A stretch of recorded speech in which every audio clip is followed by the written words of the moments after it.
Apparently, we're doing a quiz at the start of every round of the playoffs, which I did not know any of us were contractually obligated to do. We should be doing a Definitely quiz. not contractually obligated. Look at you and your...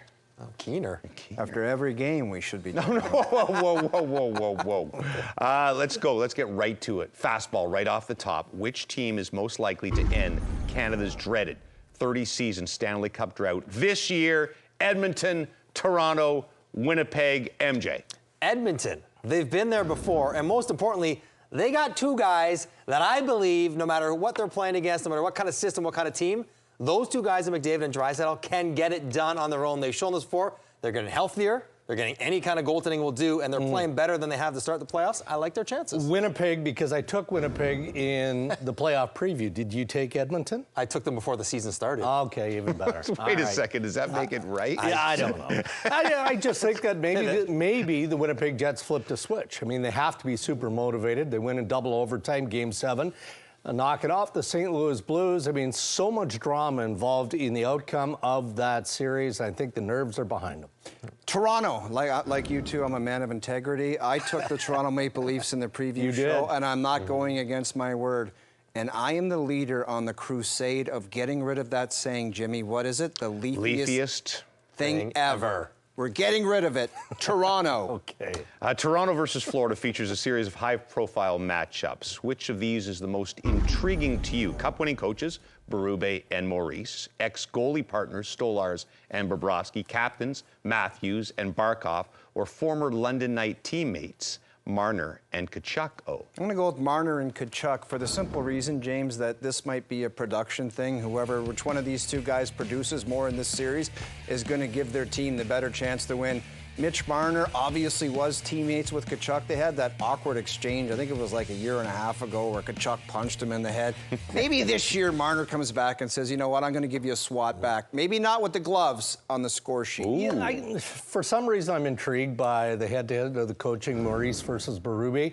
Look, I think that Craig Berube is an excellent tactical coach. Maybe he doesn't get enough credit for the adjustments that we've already seen him make through one round of the playoffs, but look, I mean, he doesn't read from the book of poetry for post games like Paul Maurice does. So he'll let Mo do all the talking, and Berube will just coach. I'm picking two guys that are actually going to play against each other. A little animosity. It's Barkov and Matthews. Yeah. These two guys, the captain of their teams, trying to lead their groups to a win and get into the conference final. They're going to be matched up. They should be pushing and shoving, battling against each other. I think they know that whoever wins this matchup will likely win the series, so I don't worry about the coaches, their buddies, London Knights, their buddies. I want the guys who don't like each other. We'd like to gaze into the future in the quiz, but we'll also look at the past, because what a round. And what will you remember most about what was a brilliant round one of the playoffs? The drama. Cole Perfetti, 2 seconds left. The heroics of the likes of Rantanen and that comeback.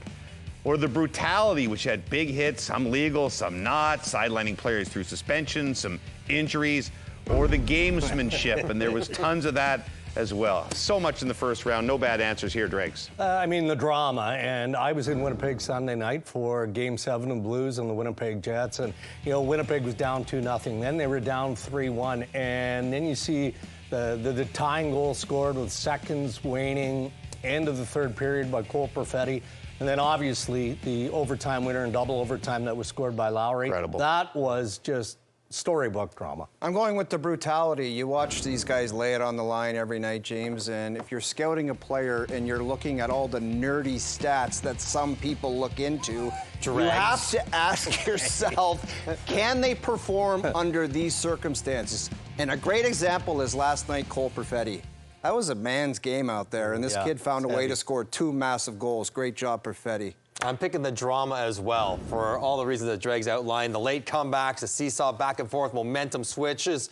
I can't think about the LA Kings game 3 and 4, the challenge and the non-successful clear that switched that series, and it cost some guys some jobs. So I think about the drama. Wasn't as much a fun first round for Montreal or Ottawa, but which of those two first round losers has the brighter future? Simple. Ottawa or Montreal? Oh. I'm going to go with the Ottawa Senators. I think they're a few pieces away. They got to add some dynamic players into their lineup that can contribute other than the top line. I'm going to say Montreal, even though it pains me not to pick Jake Sanderson's team, because that guy's a franchise player. But when you can trot out a power play in the playoffs where the oldest player on the ice is 24, You got a bright future. I like Montreal. Yeah, I agree with O. I'm going with Ottawa. I think Steve Staios is a step or two ahead because of the deals that he's already made. No belt in the first round. You don't give up the Conn Smythe, and MJ's going to the World, so he has no chance. This is my final. No chance to win the belt.